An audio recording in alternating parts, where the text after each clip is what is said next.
Assalamualaikum warahmatullahi wabarakatuh. Saya Lisdiana ingin mempresentasikan tentang RPP pengembangan bahan ajar. Di sini saya memilih KD nomor 3.3 dan 4.3. KD 3.3 adalah mengidentifikasi informasi pengetahuan dan urutan kejadian dalam teks eksplanasi, lisan, dan tulis. Lalu IPK-nya ada 3.3.1 menyebutkan pengertian teks eksplanasi, indikator penunjang. Lalu 3.3.2 mengidentifikasi isi teks eksplanasi, pengetahuan dan urutan kejadian yang telah dibaca, mengandung C1 indikator kunci. Lalu 3.3.3 menguraikan isi teks eksplanasi, pengetahuan dan urutan kejadian secara lisan maupun tulisan, mengandung C4 indikator pengayaan. Lalu materi pokok pembelajarannya ada 1. Fakta, menampilkan salah satu contoh teks eksplanasi berjudul Gempa Bumi.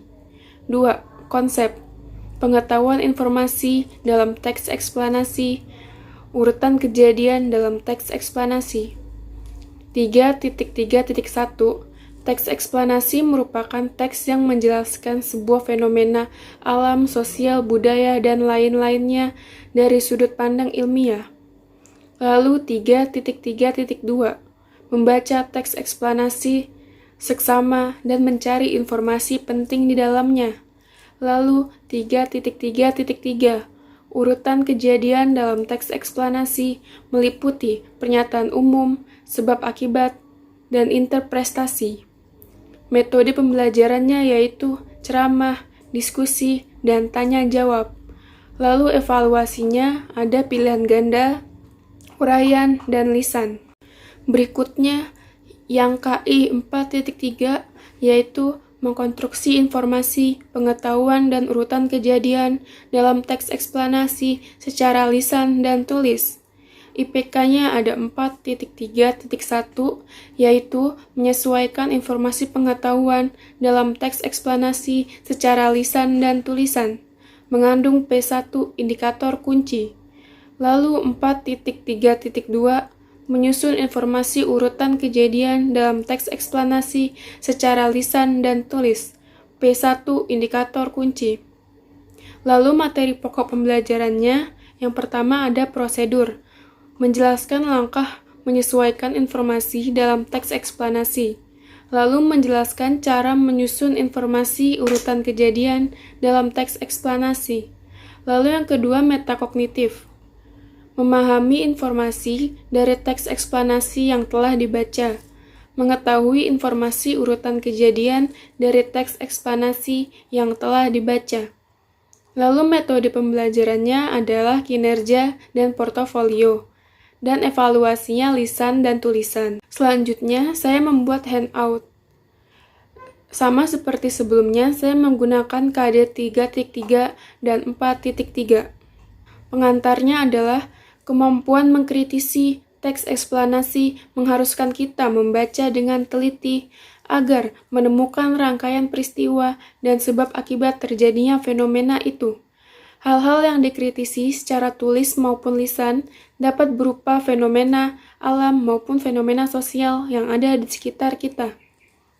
Petunjuknya meliputi yang pertama, carilah contoh teks eksplanasi dan baca secara seksama. Yang kedua, pahamilah teks eksplanasi sesuai isi dan urutan kejadiannya. 3. Mampu mengkonstruksi teks eksplanasi. Dan yang keempat, tanya dan diskusikan dengan gurumu mengenai teks eksplanasi. Standar kompetisinya adalah mengidentifikasi dan mengkonstruksi teks eksplanasi, informasi dan urutan kejadian secara lisan maupun tulisan. Lalu kompetensi dasarnya, KD 3.3 mengidentifikasi informasi, pengetahuan, dan urutan kejadian dalam teks eksplanasi, lisan, dan tulis. KI 1 4.3 mengkonstruksi informasi, pengetahuan, dan urutan kejadian dalam teks eksplanasi secara lisan dan tulis. Lalu indikatornya yang pertama, menjelaskan pengertian teks eksplanasi. Yang kedua, memahami informasi dan urutan kejadian teks eksplanasi. Dan yang ketiga, membuat teks eksplanasi. Selanjutnya, uraian materi. Yang A, pengertian teks eksplanasi. Teks eksplanasi adalah teks yang berisi tentang proses terjadinya suatu fenomena alam maupun fenomena sosial di sekitar kita. Yang ke B, ciri-ciri teks eksplanasi. Yang pertama, memuat informasi berdasarkan fakta. Yang kedua, hal yang dibahas merupakan fenomena bersifat keilmuan atau berhubungan dengan ilmu pengetahuan. Yang ketiga, sifatnya informatif dan tidak berusaha mempengaruhi pembaca untuk mempercayai informasi tersebut. Dan keempat, fokus pada hal umum atau generik. C. Struktur teks eksplanasi. Yang pertama ada identifikasi fenomena. Pada bagian awal ini, akan dijelaskan pengertian dan penjelasan awal dari suatu fenomena. Lalu yang kedua, rangkaian kejadian. Tahapan ini menjelaskan tentang sebab akibat fenomena itu bisa terjadi. Yang ketiga, interpretasi. Pada tahap ini, merupakan uraian atau kesimpulan dari sebuah fenomena tersebut. Lalu yang D, kaidah kebahasaan teks eksplanasi. Yang pertama, menggunakan kalimat pasif. Yang kedua, menggunakan konjungsi kausalitas. Yang ketiga, terdapat istilah ilmiah. Yang keempat, bersifat informatif. Dan yang kelima, menggunakan kata kerja material dan rasional. Selanjutnya ada latihan 1. Pada latihan 1 ini, siswa diberikan soal pilihan ganda untuk menjawabnya. Contoh soal yang pertama. Bakteri termasuk hewan yang bersel satu dan sangat sulit untuk dilihat dengan mata telanjang.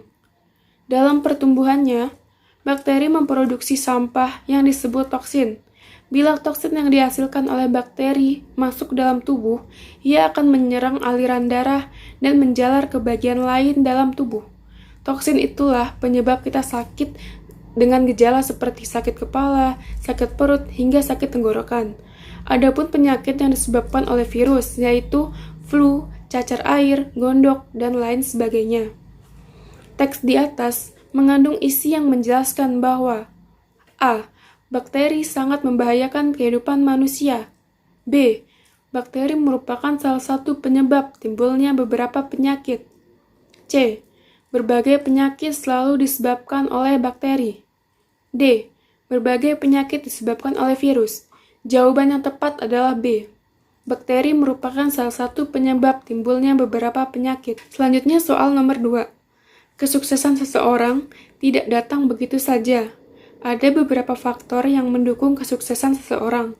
Faktor tersebut bisa berawal dari faktor genetik, usaha keras, dan dekat dengan Tuhan. Faktor genetik adalah faktor yang bawaan. Faktor genetik yang mendukung kesuksesan adalah kecerdasan. Walaupun kecerdasan tidak sepenuhnya faktor genetik, tetapi kecerdasan seseorang bisa juga berasal dari bawaan. Orang yang cerdas dapat memahami suatu informasi dengan cepat dan jelas. Selain itu, orang yang cerdas juga kreatif dalam melakukan suatu hal.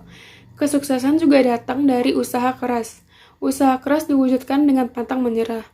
Ketika menghadapi suatu cobaan, tidak putus asa, tetapi berusaha untuk mencari solusi. Kesuksesan bisa diraih jika dekat dengan Tuhan. Orang yang sukses tentunya orang yang selalu mendekatkan dirinya kepada Tuhan. Orang yang selalu berdoa dan bersyukur kepada Tuhan.